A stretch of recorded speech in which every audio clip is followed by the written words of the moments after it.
hang ni lami kani KIWEI kapus banter ting ia kinong yalam Prah kata ia ka voice of the people party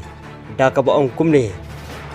meru Prah wat kloi ban sukan tho tang ia ka MDA mo manupat pasdang suwa usiem don por ban thau pen ibet da kikam kum kinong yalam Prah suhe tangkane hasurok pat hakimidia kikam lebha ia ki baduk barangli jiro kenok Prah nongsor suya update hawar hajar aku Prah la biang tunang kam lupa berpenjob Henry bat perlok MDA jongi next kan yo synshar biang di Prah pat jauh slow kajing community ka susat ekai penkut kate ke kerwo. This is an open statement to the Chief Minister of Meghalaya. 6 months had lapsed since the submission of the report by the expert committee. However, the state government seems not to be willing to make it public till today,